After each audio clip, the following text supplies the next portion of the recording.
먼저 우리가 주목하고 싶은 게 여기 비춰주시는 산비라고 하는 제목입니다.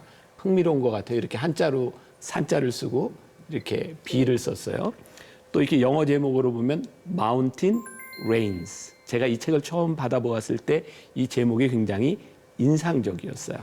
제임스 오 프레이저 선교사가 이 리수족들 선교하던 그 지역은 소위 말하는 1만 피트 정도 되는 험악한 산지를 다니고 있었는데 거긴 강만 있을 뿐만 아니라 늘 산이 오고 습기가 많아서 늘 이렇게 비가 추적추적 내리는 곳이었어요. 이 책이 저에게 굉장히 의미가 있었던 것 중에 하나가 그 선교 환경 가운데서 느꼈던 프레이저의 마음이 저에게 느껴졌기 때문이었어요. 여기 이 책을 보면 아픔, 슬픔 이런 것들이 느껴지잖아요.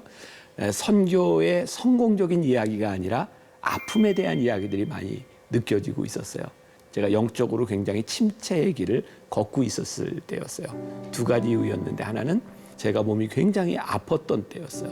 목회자로서의 사역을 계속 해야 되나 말아야 되나 이런 고민이 있었고 또 하나는 저는 이제 로컬 처치 담임 목사니까 내가 이 교회의 담임 목사로 있음으로 인해서 내가 교회에 걸림돌이 되는 것은 아닌가? 그러니까 그런 굉장한 침체 가운데서 제가 이 책을 보았기 때문에 프레이저 선교사가 느꼈을 그의 영적 침체가 저에게는 훨씬 더 와닿았던 부분인 것 같아요. 그래서 제가 이 산비라고 하는 책을 좀 추천하고 싶은 것 중에 하나가 혹시 영적으로 굉장히 침체되거나 사역의 깊은 심연 가운데 있는 분들에게는 이 책이 상당히 도움을 줄 수 있는 그런 책이 되지 않을까. 제목에 대한 이야기, 그 다음에 조금 이분의 생애에 대한 이야기를 조금 나누어 보면 좋을 것 같아요. 조금 전에 이 이야기도 우리가 토크를 통해서 나왔던 이야기, 이분이 22살에 이미 굉장한 재능을 가지고 있었던 피아니스트이고 또 기계공학을 전공한 유망한 청년이었다고 하는 것을 우리들이 들었어요. 이분의 생애를 통해서 이분이 선교사가 되는 데 있어서 한 가지 단어를 제가 이렇게 찝어본다면 결단이라고 하는 말과 이것은 어쩌면 포기라고 하는 말의 동의어로 우리들이 한번 생각해 볼 수 있을 것 같아요. 우리들의 삶에서 결단할 때가 많이 있죠.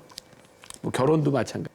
결단하는 큰 거예요. 결단이죠. 네, 큰 결단이죠. 자, 결단할 때 한번 물어볼게요. 나는 결혼하는 이 남자를 선택하는 게 맞아요? 아니면 내가 결혼하기 위해서 포기하는 게 맞아요? 잘 대답해야 되는데. 되게 이거 어떤 책에서 내가 본 이야기인데 남자들은 그 결혼할 때 이 여자를 선택한다 그래요. 근데 여자들은 이 남자와 결혼하기 위해서 다른 모든 남자를 포기하는 거예요. 근데 결국 강하게 반응하시네요. 근데 가만히 생각해 보면 결단 선택하는 것과 포기하는 것은 동의어더라고요. 포기하지 않는 선택은 없어요. 선택하지 않는 포기도 없고. 그래서 제임스 오 프레이저의 생애 가운데 그의 결단, 그의 포기를 보면은 전 또 이런 표현도 가능할 것 같아요. 그에게 가지치기가 있었기 때문에 결국 그는 선교사의 길을 갈 수 있었겠다. 그래서 이 사람의 삶은 우리들에게 그런 질문을 던져주는 것 같아요. 너는 너의 삶에서 어떤 가지치기를 하고 있니? 이런 생각도 하고요. 이 책을 또 잘 이해하기 위해서는 프레이저 선교사가 들어갔던 그 리수족에 대한 이해가 좀 더 필요하죠. 물론 조금 전에 지도를 통해서 그 지역이 얼마나 험한 지역인지도 알았어요. 그리고 그 사람들이 그렇게 많은 인구를 가지고 있는 사람도 아니었던 것 같아요. 그러니까 우리들이 흔히 생각하는 선교사들이 어떤 나라를 갈 때 하나님 이 산지를 나에게 주소서, 이 땅을 나에게 주소서라고 하는 원대한 꿈을 품고 들어가는 선교사들에 비하면 이건 이해가 잘 안 되는 정말 아무 빛도 발할 수 없는 그런 곳이죠. 이 리수족 사람들이 다니는 그 길이 막 계곡이고 강이고 그러니까 누강 막 화가 나는 그 넘실넘실하는 그 강을 건널 때 이 사람들이 그 강을 건너기 위해서 밧줄을 이용해서 협곡을 지나가요. 그게 류소라 그러는 거래요. 그 이름을 그렇게 부르는데 야 이게 레저도 아니고 일상이래요. 일상. 특공대원들이. 네, 특공대원들이 타는 것 같은 진짜 그게 아니고는 설명이 안 되는데 이 사람들이 일상적으로 그걸 타는 거죠. 레저를 한다고 하면 얼마나 많은 안전 장치들이 되어 있겠어요. 그런데 이분들은 레저가 아니라 삶이니 그곳을 다니다 얼마나 많은 사람들이 죽었을까. 목숨을 걸고 지나갔던 그 지역, 거기에 프레이저 선교사님이 들어갔는 거예요. 그리고 22살에 들어가서 30년 동안, 지금 생각하면 너무 아쉬운 나이죠. 52세에. 그의 죽음도 너무 안타까워요. 뇌말라리아라 그러나요? 정말 속절없이 그냥 쓰러져 버렸던 그의 삶이 참 아깝습니다. 그런데 이 산비라고 하는 책 뒤에 보면 이분이 이 리스족에게 들어가서 했던 공헌 4가지를 이야기하고 있어요. 첫 번째, 사람들이 영원하신 하나님을 알도록 인도했다. 두 번째, 서부 윈난 지역에 리스 기독교 공동체를 세웠다. 지금 그 공동체 크리스찬 인구가 얼마나 된다 그래요, 선교사님? 전체 리수족을 한 80만 정도로 생각하는데 70%가 기독교인이라고 70%. 해요. 이게 중국이라고 하는 상황을 생각하면 놀라운 숫자잖아요. 주일이 되면 사람들이 다 교회 가서 동네 사람이 없대요. 오, 가보셨어요? 전 못 가봤는데 갔다 온 분들이 근데 본 것처럼 얘기하세요. 그렇게 해야 되는 거 아닌가요? 네. 가보죠. 한번 정말 그런 생각이 들어요. 한번 가보고 싶다 생각이 들고. 세 번째, 리수 사람들로 하여금 자기 문자를 만들어 더욱 문명화되도록 도왔다. 그러니까 이 선교사님 이전에는 리스족에 문자가 없었던 거죠. 근데 이분이 문자를 만들어서, 문자를 만들게 된 이유도 성경을 번역하고 알려주기 위해서 문자를 만들어요. 그래서 네 번째 이어지는 부분인데, 세계에서 가장 권위 있는 책인 성경을 리수말로 번역하여 하나님의 말씀을 리수 민족에게 소개했다. 그러니까 아마도 프레이저 선교사가 음악가로서의 일도 포기하고 또 공학도로서의 일도 포기하고 했지만 그가 가지고 있었던 천재적인 재능을 하나님은 리스족을 위해서 쓰도록 만들어 주셨던 것 같아요.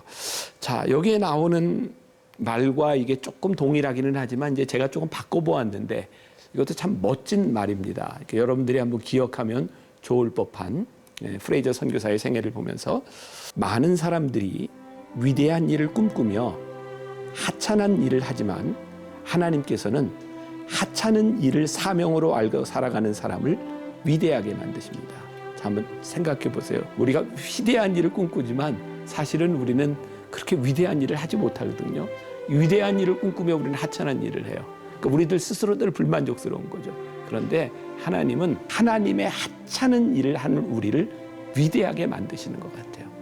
그러니까 우리가 꿈꿔야 될 것은 위대한 일이 아니라 하나님의 일을 꿈꾸면 하나님은 우리들의 삶을 위대하게 만드시는 거죠. 그러면 이렇게 생각해 봅시다. 프레이저의 삶이 진짜 위대했을까요? 그는 죽기까지 우리의 기준에서 보면 결코 위대한 사람이 아니었어요. 하나님이 그의 일을 위대하게 만드셨죠. 그래서 하나님의 일을 한다고 하는 것을 다시 한번 생각해 보게 하는 일이 아닐까. 이제 그의 생애 가운데 제가 세 번째 꼭지로 이런 주제를 한번 생각해 봤으면 좋겠습니다. 영적 침체. 이 책에서 가장 인상적인 부분 중에 하나가, 우리의 마음을 아프게 하는 것 중에 하나가 너무나 리얼하게 프레이저 선교사의 영적 침체기를 그대로 적고 있어요. 제가 책을 조금 읽어드리려고 해요. 92페이지에 나오는 프레이저 선교사가 선교사로 사역한 지 5년쯤 됐을 때의 이야기입니다. 깊고 불안한 의심이 그를 공격했다. 무엇을 하려고 할 때마다 너무도 분명하게 그 소리가 들렸다. 내가 기도했어도 응답이 없었지 않은가. 아무도 내 말을 들으려고 하지 않잖아. 처음에 믿었던 몇 사람도 다시 원래대로 되돌아가지 않는가. 그래, 아무 소용없어. 그런 바보 같은 일을 하기 위해 이곳에 머물렀던 것은 잘못이었어. 중국에 5년이나 있었지만 내세울 만한 곳이 별로 없었지. 그렇지 않아? 너는 자신이 선교사로 부르심을 받았다고 생각하지만 상상에 불과한 거야. 모두 남겨두고 돌아가서 그 모두가 커다란 실수였다고 인정하는 것이 좋을 거야. 우리의 침체기는 언제 오나요? 꿈을 안고 갔는데 그 꿈이 이루어지지 않을 때. 5년이면 결코 짧은 세월이 아니거든요. 최선을 다해서 생명을 걸고 사역했던 그곳에서 그가 아무것도 이룬 것이 없다고 생각할 때, 침체기의 가장 큰 적은 우리들에게 어느 날 찾아오는 사명에 대한 확신이 사라지는 거죠. 어쩌면 내가 이 자리에 있는 것이 맞을까? 내가 옳은 자리에 있는 것일까? 저는 이 책의 백미라고 생각하거든요. 그 영적 침체기에서 그가 고민하며 우울증 가운데서 그가 기도했던 그 이야기가 사실은 이 이야기의 핵심이라고 생각하고, 그리고 그가 우울증에 빠졌던 그때 역시 주룩주룩 비가 내리고 있었어요.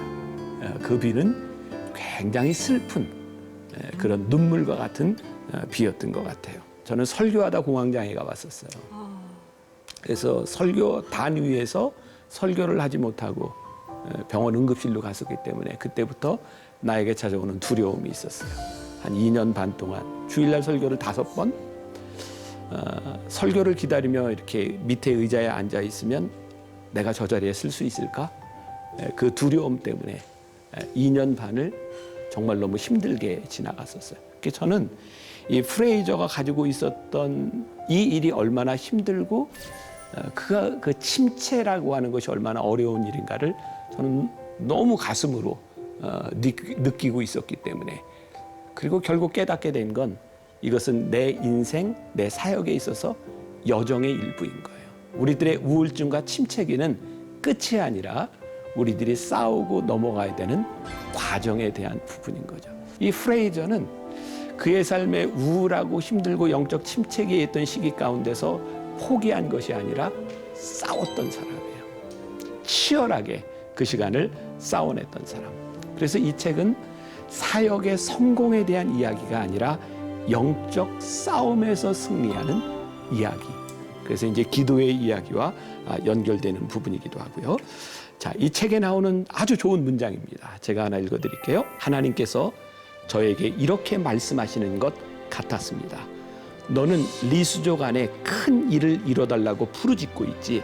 나는 그 큰 일을 바로 내 안에서 내가 이루기를 원하고 있어.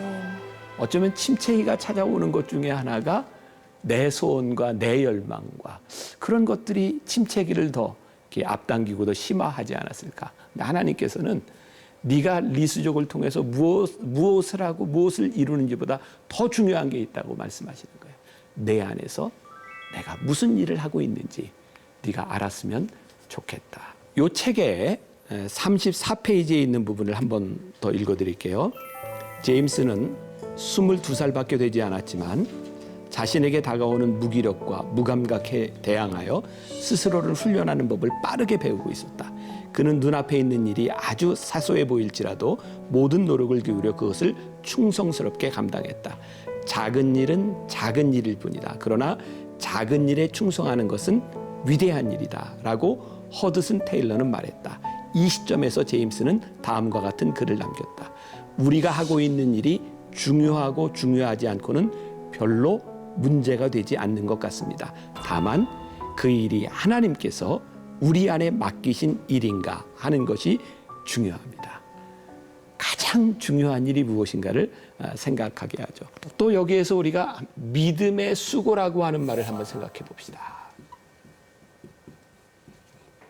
여러분들에게 참 공감이 되는 또 위로가 되는 부분일 것 같아요. 프레이저가 선교사라고 가게 됐던 굉장히 중요한 이유 가운데는 그의 마음속에 있었던 사명감, 불타는 사명감, 또 은혜, 이런 거였던 것 같아요. 우리의 열망들은 다 그게 동기가 되는 것 같아요.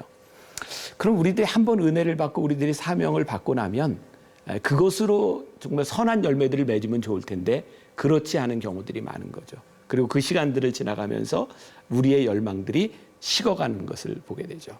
자, 이 산비가 우리들에게 주는 참 중요한 도전, 그가 모든 것을 포기하고 결단하고 리스족에 들어가서 선교했지만 그는 결코 성공적인 선교 사역이 이루어지지 않았던 거예요. 그에게서는 끊임없는 믿음의 수고를 위한 내적 갈등들을 경험하게 되죠. 이 책에 혹시 기억나세요? 그가 모든 것들을 포기하고 싶을 때 어느 날 오두막에서 그 우울증으로 울면서 기도했던 때, 그리고 거기에서 그가 깨닫게 되는 것이 있죠. 구원은 은혜로 오는 것이지만 그것이 우리 것이 되기 위해서는 일이 필요합니다. 구원의 은혜가 우리들에게 일이 되기 위하여 우리들에게 믿음의 수고가 필요하다는 것. 아무 대가 없이 은혜로 주어지지만 우리가 그것을 따라 수고하지 않으면 결코 우리 것이 되지 않는다는 것, 믿음과 수고는 함께 간다는 것. 그래서 우리들이 꼭 기억해야 될 것이 있는 것 같아요. 위대한 선교사들의 이야기를 바라보며 그들이 가졌던 결과보다 그들이 얼마나 스트러글하며 그들이 믿음의 수고를 하고 있었는가.